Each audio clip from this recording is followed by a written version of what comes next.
Hello and welcome to building block number 4 in our personal development course. Today we're looking at their strength in joy. Now, when you think of qualities of strength, we don't necessarily ever include joy in this category.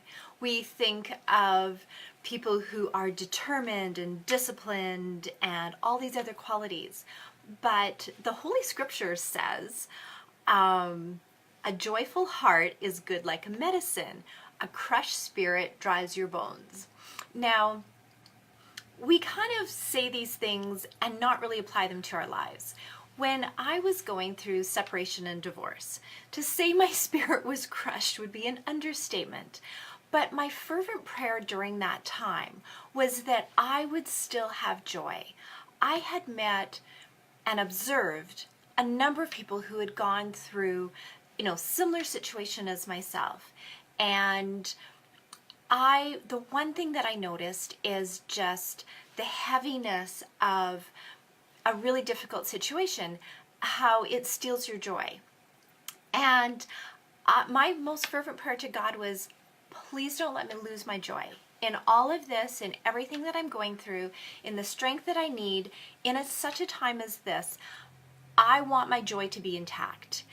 And finding things to be joyful for, finding small little tiny things, whether it's cuddling a cat or whatever it is that day, finding joy, there is a remarkable amount of strength in that, in what it gives you for that day. And we talked earlier about just having enough for today and today alone. We talked about the whole need for daily bread. Not old moldy bread, not bread that's yet to be baked in the future, but daily bread. Joy is similar to that. It's finding the strength and the joy for today. Okay, there's also another reference in the Holy Scriptures that says, the joy of the Lord is your strength. And again, it puts joy and strength in the exact same sentence. So I'm assuming God knows what he's talking about. So what are things that we can do to build joy? Because obviously this is a strong element in the building blocks of our life. Okay, so you can choose joy. Tomorrow we're going to talk about things that steal our joy. But joy isn't like a necklace that someone can take from you. It's an internal thing in your soul, and the one thing that people can't touch is they can't touch your soul. And so when you choose joy, it means you choose to find things. You might have to look really deep, but you're choosing to find things to be grateful for. You're choosing to find things to be thankful for. You're choosing to put things into your life that make you happy. Another thing that you can do is not worry about your circumstances not being perfect. So many times we postpone joy. We're like, I'll be happy when I have the perfect house, or when I'm in the perfect relationship, or when I have the perfect career. Don't postpone your joy. Don't say, oh, well, today, back to the analogy of food, today I'm not going to eat because my life isn't perfect. I'll eat tomorrow. No, you need daily bread, just like you need daily joy. So there's strength in joy. Okay, so look for things that are happy. Do small things. It doesn't have to cost money. You can take a walk. Nature is a beautiful thing that will help you feel happy. It is created with so many things that liven up our senses. The colors of nature, the smell of nature, the sound of nature. All of those things are meant to actually fill our soul. And remember, no one can touch your soul. So, find things that fill your soul that bring you joy. Okay, the other thing is make sure that you add things that bring you joy into your daily schedule. Now, this might sound obvious, but so many things, we go through life with obligation, duty, responsibility, and these are the things that we think make us good humans. And they do. Duty, responsibility, obligations are all important.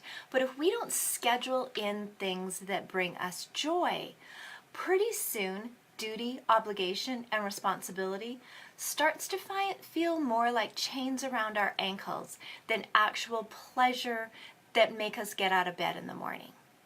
So make sure that you have things in your schedule daily. It can be tiny. It can be you love coffee. And so instead of having your coffee in a rush, sit down. Grab a magazine that you love looking at. I love looking at fashion magazines and decorating magazines. So if I want to take 10 minutes to fill my soul, to bring joy into my life, I can sit down. Personally, I love chai tea. So I can sit down with a big steaming mug of chai and a magazine, and I can spend 10 minutes and actually put joy back into my soul. And I can still do all the things that I'm obligated for. I can still do all the things that I'm responsible for. I can still have a disciplined life. But I can add joy into every single day. And so a couple of the scriptures that I want to look at, that it says that joy replaces anxiety. Imagine that. Adding joy to your life can actually replace anxiety. Another thing, it says rejoice daily. Obviously, finding joy gives us daily strength. Another thing that says fill yourself with joy. Another thing that says have joy unspeakable and full of glory. Wow! Did you know how powerful joy is as an emotion? We just think, oh, it's a byproduct. Oh, it's, I love my children, so I have joy. No, this is actually strength in our soul that makes us a better human. So, I want you to find joy. Find things that bring you joy. Make sure you add it to your life every single day, and you will find an enormous amount of strength that comes from this. Okay, so tomorrow we're going to talk about joy busters, things that steal our joy, and we're going to make sure that we start to eliminate those things out of our daily routine.